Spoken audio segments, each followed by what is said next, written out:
Good morning, sir. You're Christopher Davis. Mr. Davis, did you get someone hired? I brought the three pieces of the three attorneys. Who'd you talk to? Talked to this the person right here, Crenshaw. Okay. I was trying to get a court-appointed attorney. What other two did you talk to? Mitchell Woods and Brad Jones Jr.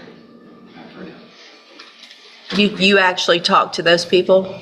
Talked to Crenshaw's office, but I couldn't get a hold of him. I mean, he was supposed to call me back, but I thought I was going to get a court-appointed attorney. Well, when you were here last time, I told you had to work on trying to hire your own lawyer, and you needed to actually speak with 3 lawyers. Yes, ma'am. So, where's this Mitchell Woods? I didn't speak to him. I just spoke to the one, but I was supposed to bring 3 attorneys up here for you. No, it's not just I'm going to write down 3 names. I said go talk to 3 attorneys, at least 3 attorneys, and try to hire them.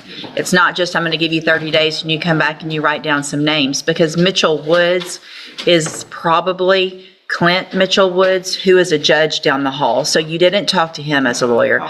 Brack Jones has been retired for many, many years, doesn't practice law. So you didn't do what I asked you to do. Hang on.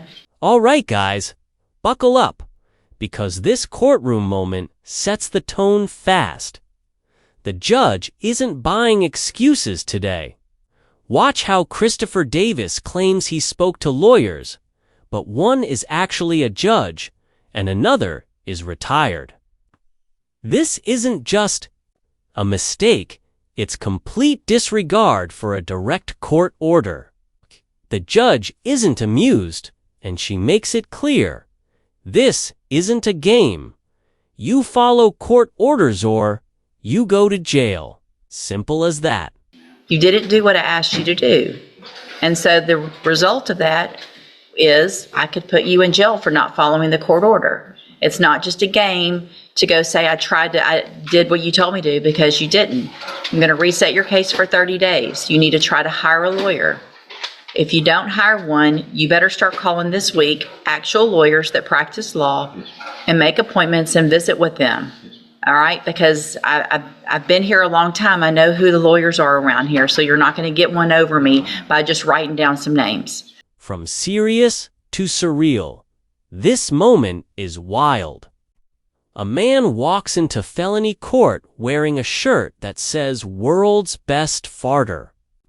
The judge stops the hearing just to ask what made him think that was court appropriate. It's fast, awkward, and unforgettable.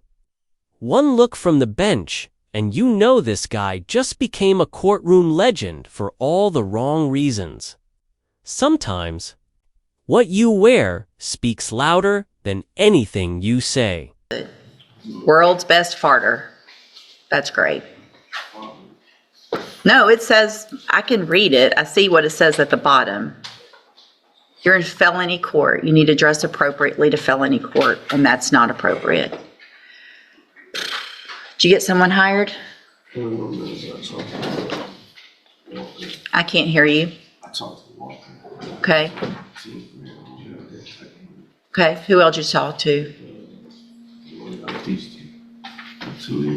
I can't hear you. Okay. All right, so why didn't you call some others if they didn't call you back? None of them, I don't believe that for a second. None of them answered their phone? Okay. How many others did you call? I can't hear you. That's it.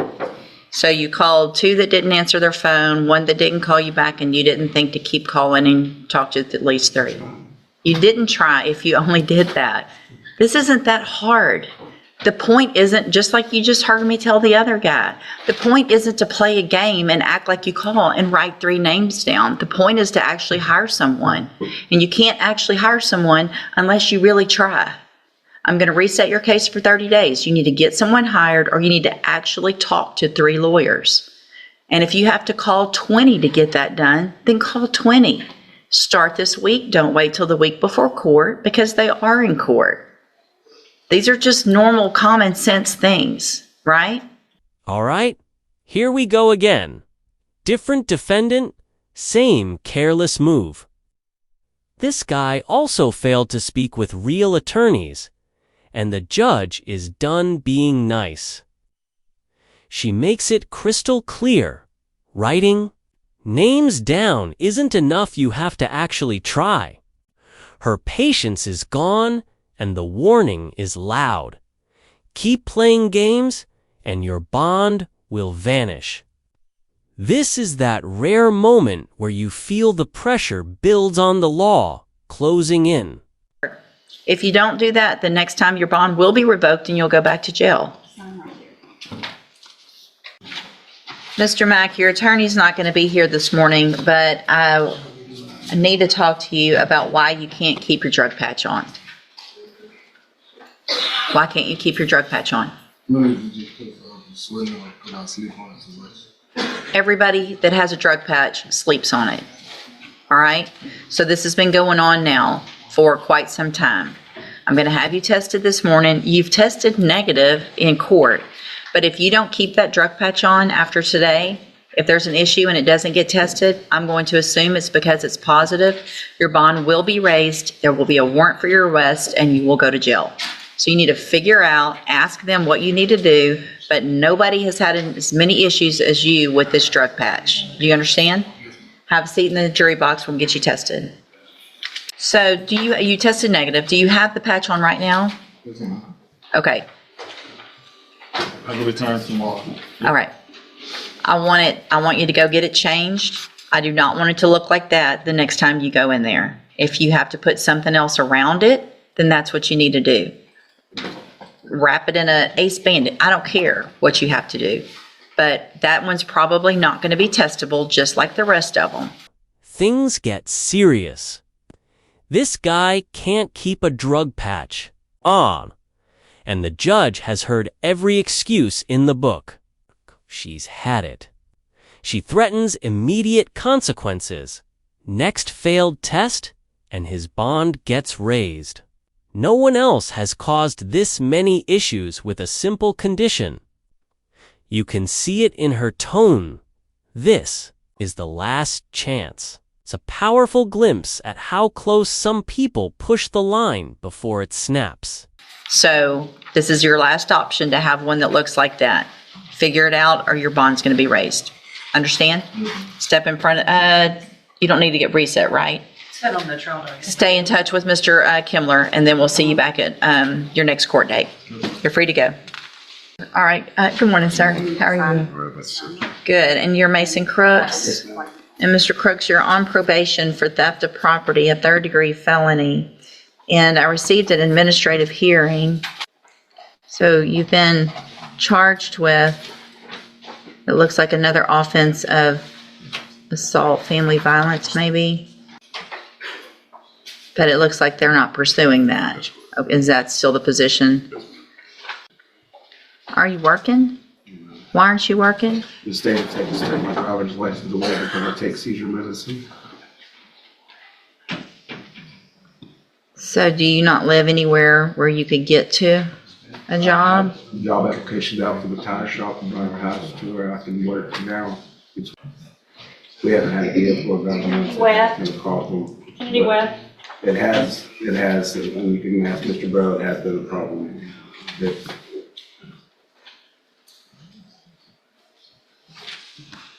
You owe so much money. I mean, He was afraid I wasn't going to be able to get caught up either. I know. I mean, The man told me Financial. the other man's going to buy a property when it gets finally cleared for now with the bulldozers there.